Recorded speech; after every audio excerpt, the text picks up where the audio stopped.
بھی آپ نے حدیث پاک سماعت کی کہ حضور نے فرمایا میری امت 73 فرقوں میں بٹ جائے گی، ایک جنتی اور 72 جہنمی ہے، اور اس کی پہچان ہے کہ جو میرے اور میرے اصحاب کے طریقے پر ہو، حضور کی سنت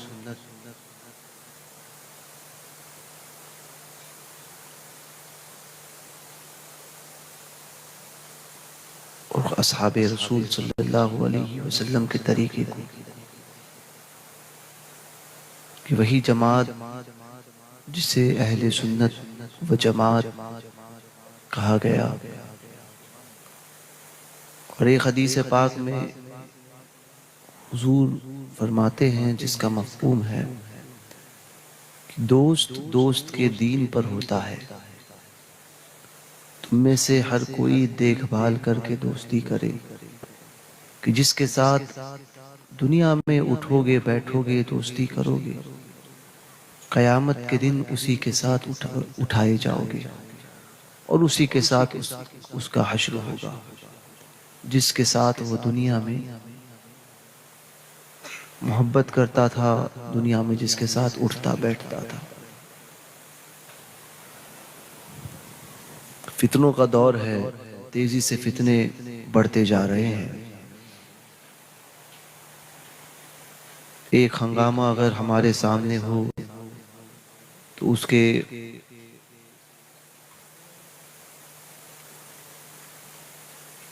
ختم کرنے کے لیے یا اس کو دفع کرنے کے لیے کوشش کی جائے، لیکن یہاں پر تو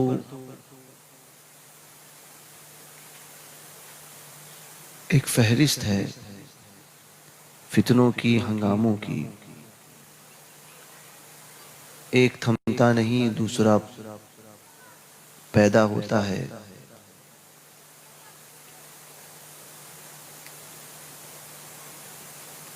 پوری دنیا بھر کے حالات آپ کے سامنے ہیں، ہماری زندگی مسلمانوں کے حالات آپ کے سامنے ہیں۔ مساجد، مدارس، خانقاہ اور درگاہوں کے معاملات آپ کے سامنے ہیں۔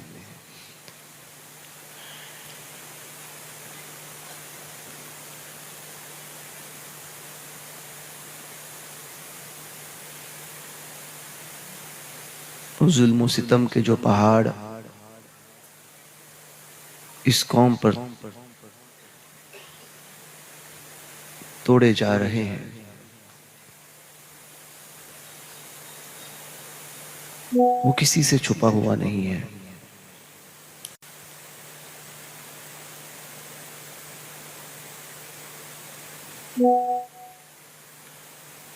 ایک طرف مشرکین کا حال،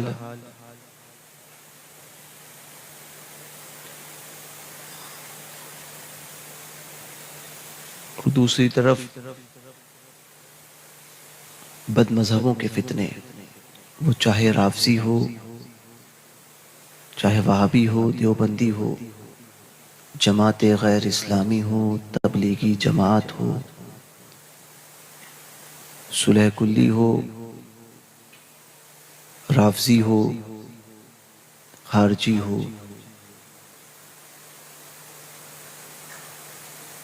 یا اس دور میں ایک فتنہ جو تیزی سے اہل سنت کے درمیان گردش کر رہا ہے، وہ خارجی رافضیوں کا ہے، نام نہاد مولائیوں کا۔ اور ان فتنوں سے بچ کر اس دنیا سے ہم سب کو جانا ہے۔ اور حدیث پاک میں آیا کہ آخری دور میں ایمان بچانا اتنا ہی مشکل ہے جیسے جلتے ہوئے ہاتھ پر انگارہ رکھنا ہے۔ سلسلہ دروسیہ کے ایک بزرگ نے اس کی تشریح فرمائی اور ارشاد فرماتے ہیں کہ اس سے مراد یہ ہے کہ ہاتھ جلتے ہوئے انگارے کو اپنے ہاتھ میں رکھنا، یعنی آگ کو، انگارے کو اپنے ہاتھ پہ رکھنا ہے اور اس کو مٹھی میں بند کرنا ہے، اس کی تپش کو برداشت کرنا ہے۔ چمڑی جل جائے گی، گوشت جل جائے گا، ہڈی جل جائے گی، ہڈی گل جائے گی، یہاں تک کہ وہ آر پار ہو جائے، اس کے باوجود بھی ہاتھ سے اس انگارے کو نہیں چھوڑنا۔ آپ فرماتے ہیں اس حدیث کا مطلب یہی ہے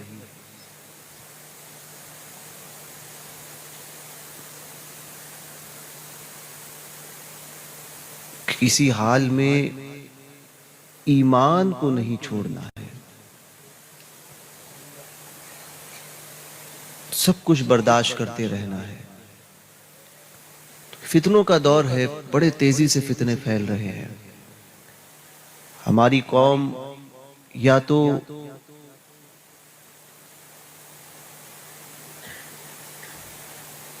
مردہ ہو گئی ہے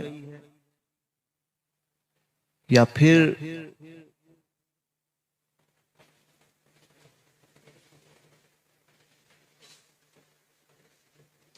سونے کا ڈھونگ کر رہی ہے، کیونکہ اتنے ہنگامے اگر کسی قوم میں پیدا ہو جائے تو وہ قوم کو جگانے کے لیے کافی ہوتے ہیں۔ لیکن یہاں ہمارا حال یہ ہے کہ ہم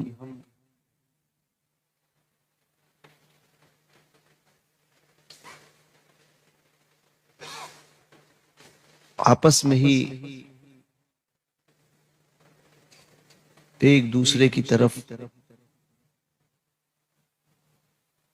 یا ایک دوسرے کو نیچا دکھانے کی طرف لگے ہوئے ہیں۔ ان سب چیزوں سے باہر آنا ہوگا۔ مزارات کے کیا حالات ہوئے ہیں آپ کے سامنے ہے، اسی شہر کا بھی معاملہ ہے۔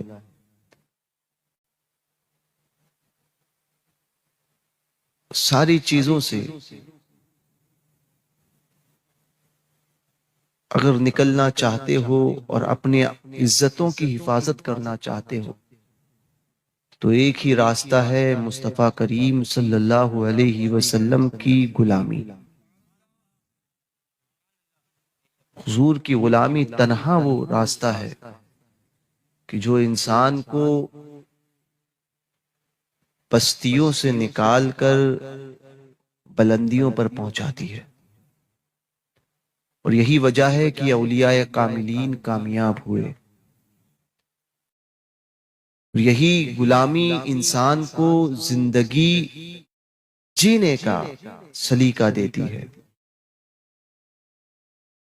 آخری بات عرض کر کے اپنی بات کو ختم کروں۔ لوگ کہتے ہیں حالات بڑے خراب چل رہے ہیں، پریشانیاں ہیں یا ماحول صحیح نہیں۔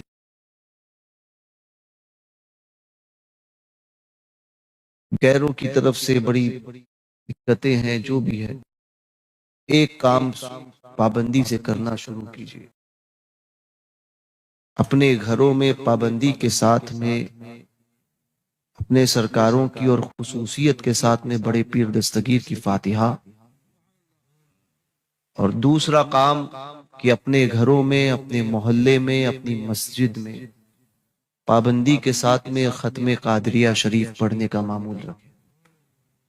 پابندی کے ساتھ میں اپنے محلے میں، اپنے گھر میں، ہر گھر میں روزانہ ختم قادریہ ہونا لازم کر دیجئے۔ انشاءاللہ تبارک و تعالی اس گاؤں کی بھی، اس خطے کی بھی اور اس علاقے کی بھی تقدیر بدل جائے گی۔ پابندی کے ساتھ میں ختم قادریہ شریف پڑھنے کی عادت ڈالیں، گھروں میں پڑھیں، مسجدوں میں اس کا ورد شروع کریں، محلوں میں شروع کریں۔ عملی طور پر، اور زندگی میں اپنی اولاد کی طرف توجہ دیں کہ ہماری اولاد کو دو چیزیں، ایک تو سب سے پہلے اول درجے پر جو رکھا جائے وہ دین ہے، دین کی تعلیم، یعنی جسے اس دور میں ہم مسلک اعلی حضرت کہتے ہیں، وہ تعلیم اپنی اولاد کو گھٹی میں پلائیں، اور ساتھ ساتھ اپنی اولاد کے لیے بھلے آپ ایک نوالا کھا کر اپنی زندگی کو گزاریں، مگر اپنی اولاد کو تعلیم سے آراستہ کریں، بہترین تعلیم دیں۔ اپنے آپ کو بدلنا چاہتے ہو، اپنی قوم کے معاملات کو بدلنا چاہتے ہو، تو اولاد کو اور نوجوانوں کو، بچوں کو پڑھانا بہت زیادہ ضروری ہے۔ اور پہلے دین اس لیے پلاؤ کہ جب بچہ دین پیے گا اور دین کی تعلیم کو اول درجے پر رکھے گا، تو پھر وہ ڈاکٹر بن جائے، جج بنے، انجینئر بنے، یا کسی بھی اونچے عہدے پر دنیا کے فائز ہو جائے، جب دین کی تعلیم اس کے پاس ہوگی تو پہلے تو وہ کسی بھی ماحول میں رہے گا تو اپنے مسلک کو نہیں چھوڑے گا، اور دوسرا کہ کتنا بھی بڑا پڑھ لکھ کر ہو جائے وہ اپنے ماں باپ کی تعظیم کرے گا۔ اس لیے اپنی اولاد کو اول درجے پر دین پلاؤ، دین کی تعلیم دو، اور پھر اپنی اولاد کو پڑھانے کی کوشش کریں۔ باپ نے زندگی بھر کھیتی کی ہے تو یہ نہ سوچیں کہ میرا بیٹا بھی آگے چل کر وہی میرا کام کرے گا، بلکہ کوشش کریں کہ میرا بیٹا کلیکٹر بنے، میرا بیٹا I P S I S officer بنے، میرا بیٹا وکیل بنے، میرا بیٹا جج بنے۔ تو یہ سوچ رکھ کر اپنی اولاد کو پڑھائیں۔ جو بچے یہاں موجود ہیں وہ اس وقت جو حالات ہیں، حالات کی نزاکت کو سمجھتے ہوئے اپنی زندگی کو یوں ہی فضولیات میں اور برائی میں جھونکنے سے بہتر ہے کہ مقصد کی طرف توجہ کریں۔ یہودی کا ایک کام ہوتا ہے، یاد رکھیے، یہودیوں کے کام میں ایک کام آج بھی یہودی جب مرتا ہے تو اپنی اولاد کو بلاتا ہے اور وہ یہ سازش کرتا ہے اور یہ بات کرتا ہے کہ بیٹا، میں نے اسلام کو یا مسلمانوں کو یہ تکلیف پہنچا دی ہے،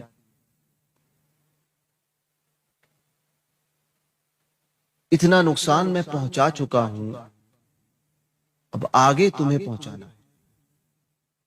یعنی 100 سال پرانی، 100 سال پہلے پلاننگ کرتا ہے۔ آپ سوچیں کہ ہمارے اولاد کے پاس ہم نے اپنی اولاد کو کیا تعلیم دی؟ دین اسلام کی بقا کے خاطر ہم نے اپنی اولاد کو کیا کہا؟ آج جو پستی میں ہے، جو آج ہر جگہ پر ظلم و ستم کے پہاڑ توڑے جا رہے ہیں، اگر اپنے دامن میں ہم دیکھیں تو غیروں کا ظلم ایک طرف، لیکن جو حالات نظر آ رہے ہیں کہیں نہ کہیں ہمارے اعمال کا نتیجہ ہے، کہیں نہ کہیں ہمارے اعمال کی سزا ہمیں مل رہی ہے۔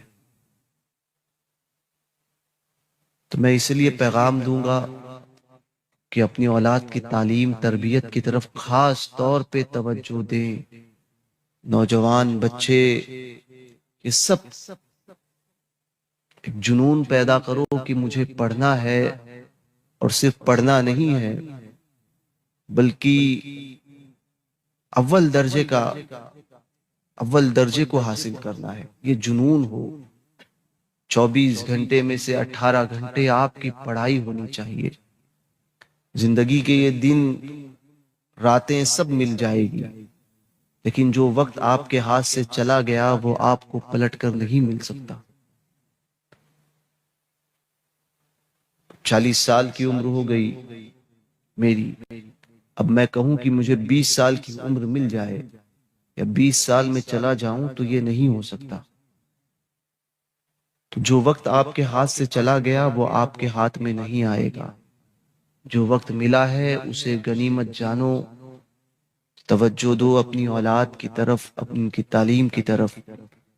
دوسری بات جو میں پچھلی بار بھی شاید کہہ کر گیا تھا، آج بھی جاتا ہوں، ایک تو یہ کہ حالات آپ کے سامنے اس وقت کوئی تفصیل سے بتانے کی ضرورت نہیں ہے. سب سے اہم چیز کہ جتنے احباب ہیں، جو پڑھا لکھا طبقہ ہے، مشن کے افراد کو بھی کہوں گا یا دیگر افراد بھی ہیں، سب سے میں یہ اپیل کرتا ہوں کہ سب سے اہم اس وقت آپ کو ضرورت ہے آپ اپنے پیپر ورکس کو مضبوط کریں. کہیں پہ کوئی نام میں کمی ہو، کسی پیپر میں آپ کی کمی ہو، وہ ساری دور کر کے اپنے پیپر کے معاملات کو مضبوط کریں. ایک بات یاد رکھیں، اگر کسی مسلمان بھائی کے پاس کوئی کمی ہے تو قوم کے نوجوان حضرات آگے آئیں، محلے محلے وائز سب کے ڈاکیومنٹس کا معاملات صحیح ہو. دوسری بات،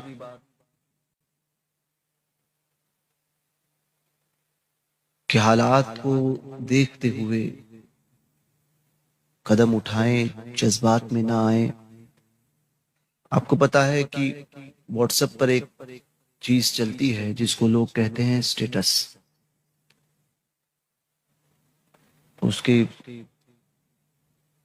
وہ ہوتا ہے، آپ دیکھیں گے تو دکھاتا ہے کہ مائی سٹیٹس.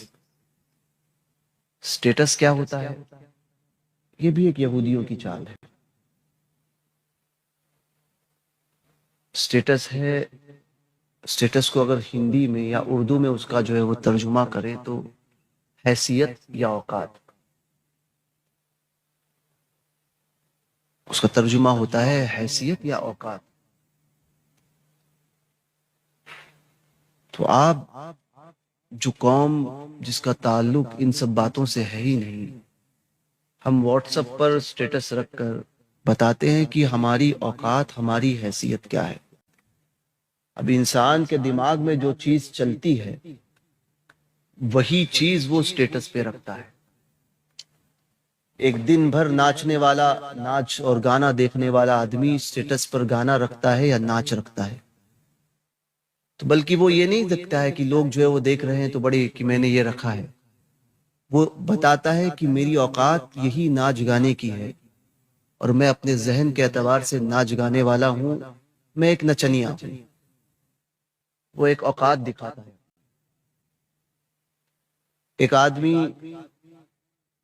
سیاسی کوئی بات رکھتا ہے تو وہ اوقات دکھاتا ہے کہ میں سیاست کے اندر انٹرسٹ رکھتا ہوں. تو یہ سٹیٹس رکھنا یعنی اپنی اوقات دکھانا ہے. اور یہ یہودیوں کی بھی ایک بڑی بڑی چال ہے کہ آپ اسی میں ملوث رہو. صبح و شام یا تو آپ گیم کھیلو یا آپ صبح شام انہی باتوں میں ملوث ہو کر سمجھ جاؤ جیسے آج کل ایک دور چلا ہے کہ سنیوں کی ساری طاقت واٹس ایپ پر صرف ہوتی ہے، الا ماشاء اللہ. لیکن اکثر طبقہ آج کل واٹس ایپ پر یا سوشل میڈیا پر اپنی طاقت کو صرف کرتا ہے. کوئی بات ہوتی ہے تو وہ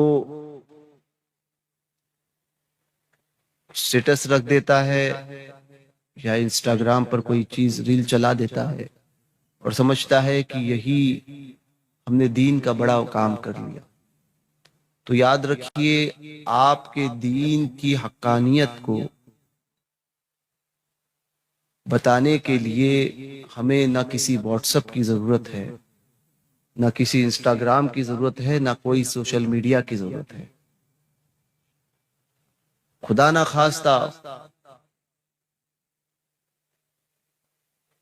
اگر ساری دنیا بھی بدل جائے تب بھی اس دین کی حقانیت نہیں بدلے گی۔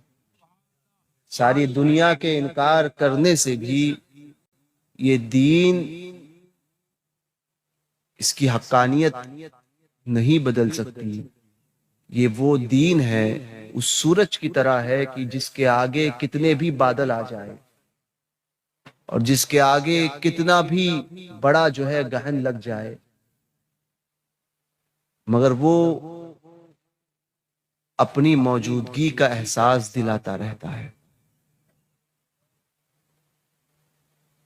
تو یہ دین حق تھا، حق ہے اور حق ہی رہے گا۔ تو اس کو بتانے کے لیے سوشل میڈیا کی ضرورت نہیں ہے۔ نوجوان حضرات،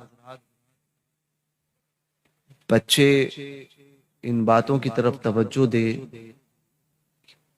کسی بھی ماحول میں کوئی ایسی پوسٹ یا کوئی ایسی ویڈیو یا کوئی ایسی آڈیو یا کوئی ایسا سٹیٹس اپنی وال پیپر پر یا سوشل میڈیا کے کسی سائٹ پر اپلوڈ نہ کریں جس سے آپ کو تکلیف پہنچے یا آپ کے ساتھ میں آپ کے علاقے یا آپ کے ماحول میں کوئی خرابی پیدا ہو۔ اس بات کا دھیان دیجیے، اس بات کی طرف توجہ دیں۔ خاص طور پہ کوئی بھی ایسی بات واٹس ایپ کے سٹیٹس پر، فیس بک پر یا سوشل میڈیا کی کسی سائٹ پر نہ رکھیں کہ جس سے آپ کے علاقے کا امن خطرے میں آ جائے۔ امن خطرے میں آئے ایسی کوئی بات جو ہے وہ نہ کریں۔ اللہ منتقم حقیقی ہے، یاد رکھیں۔ اللہ تبارک و تعالی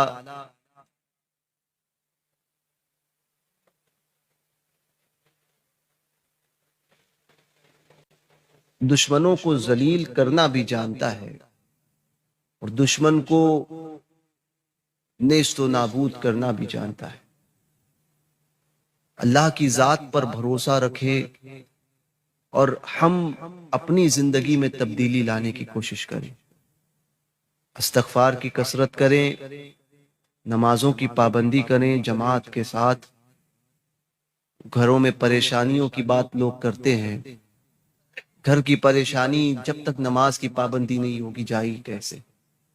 نماز کی پابندی کریں، کسی حال میں نماز کو نہ چھوڑیں، سنیت پر قائم رہیں، بد مذہبوں سے بچتے رہیں۔ آج یہی باتیں آپ کے سامنے پیش کرنے آیا تھا۔ حضور تاج الشریعہ کی زندگی کو اگر دیکھنا ہے تو حضور تاج الشریعہ پر اتنے الزامات اور اتنی شدت کے ساتھ میں مخالفت کرنے والوں نے مخالفت کی، اتنے الزامات لگائے، لیکن اس کے باوجود بھی کسی سے کچھ نہ ہو سکا۔ وجہ کیا تھی؟ وجہ تھی کہ حقانیت پر ایسے مضبوطی سے قائم رہے، ڈٹے رہے کہ بڑی بڑی آندھی اور بڑے بڑے طوفان نے اپنے رخ کو بدل دیا،